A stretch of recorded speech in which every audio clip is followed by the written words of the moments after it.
नमस्कार दोस्तों, स्वागत है आप सभी का द डेली अफेयर्स क्लास में। आज हम चर्चा करेंगे 18 जून 2026 के मध्य प्रदेश से संबंधित करंट अफेयर्स की। साथ ही इस क्लास में मध्य प्रदेश सामान्य ज्ञान का शॉर्ट रिवीजन कराऊंगा, तो वीडियो को अंत तक जरूर देखें। चलिए शुरुआत करते हैं आज के सेशन की। आज का दिन 19 जून 2026 वैश्विक स्तर पर आज के दिन विश्व सिकल सेल जागरूकता दिवस मनाया जाता है।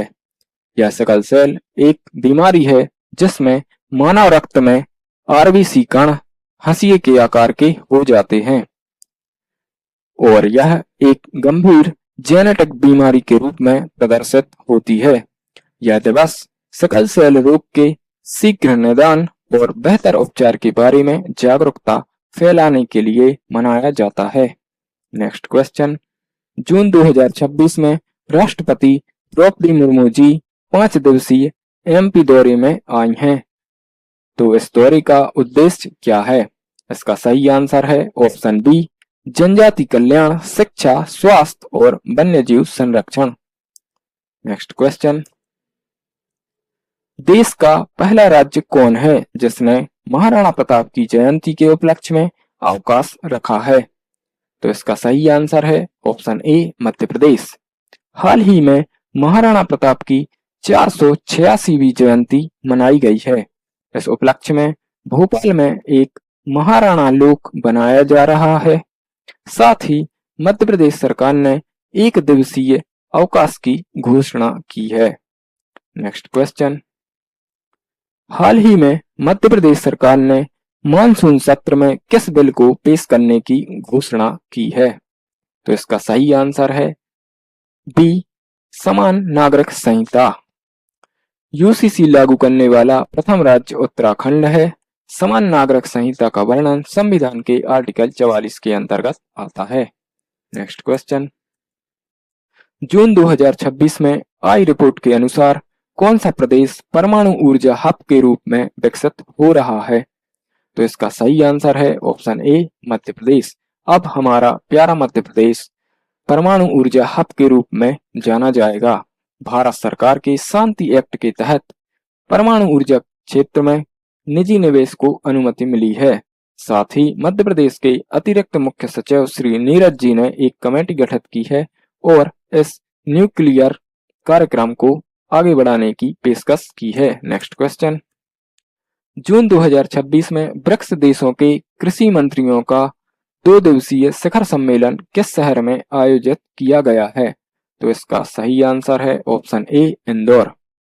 मध्य प्रदेश के इंदौर शहर में हाल ही में कृषि मंत्री श्री शिवराज सिंह चौहान जी ने एक सम्मेलन की अध्यक्षता की। यह सम्मेलन ब्रिक्स देशों का सम्मेलन था। आपको बता दूं, ब्रिक्स देशों का खाद्य उत्पादन में 42% हिस्सा है। Next question.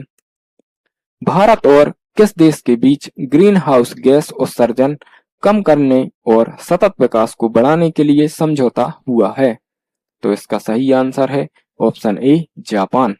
इन दोनों देशों में निम्न कार्बन तकनीक, निवेश और तकनीकी सहयोग के लिए आपसी समझौता किया है।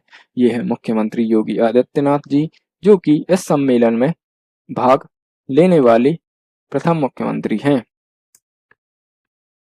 भारतीय वायुसेना जुलाई में ऑस्ट्रेलिया में होने वाले किस अभ्यास में भाग लेगी?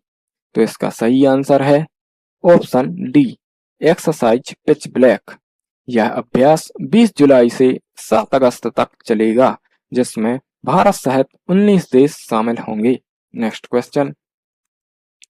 हाल ही में प्रधानमंत्री किस सम्मेलन में शामिल होने फ्रांस गए हैं? तो अभी न्यूज में चर्चित है।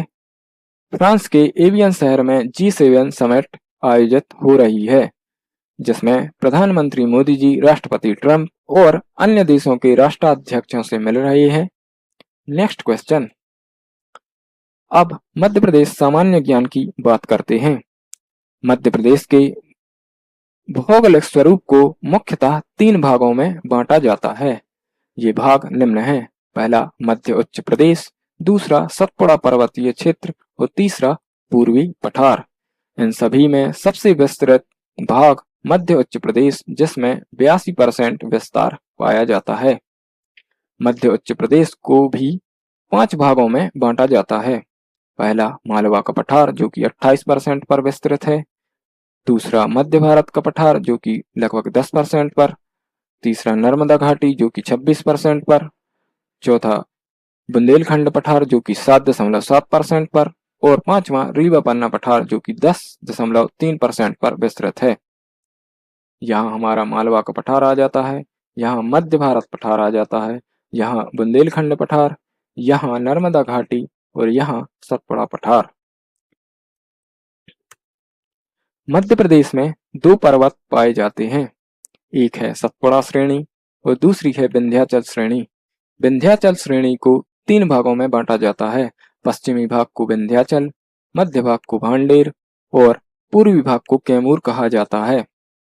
सतपुड़ा पर्वत को भी 3 भागों में बांटा जाता है। पश्चिमी भाग को राजपीपला, मध्य भाग को महादेव और पूर्वी भाग को मैकाल पर्वत श्रेणी के नाम से जाना जाता है। मैकाल पर्वत श्रेणी से नर्मदा नदी का उद्गम होता है। महादेव पर्वत श्रेणी में पचमढ़ी में धूपगढ़ चोटी है जो कि मध्य प्रदेश की सबसे ऊंची चोटी है। इस प्रकार से आज के सेशन को समाप्त करते हैं। यदि क्लास पसंद आई हो तो वीडियो को लाइक कीजिए, चैनल को सब्सक्राइब कीजिए तथा इस क्लास को शेयर कीजिए। मिलते हैं अगली क्लास में, तब तक के लिए धन्यवाद।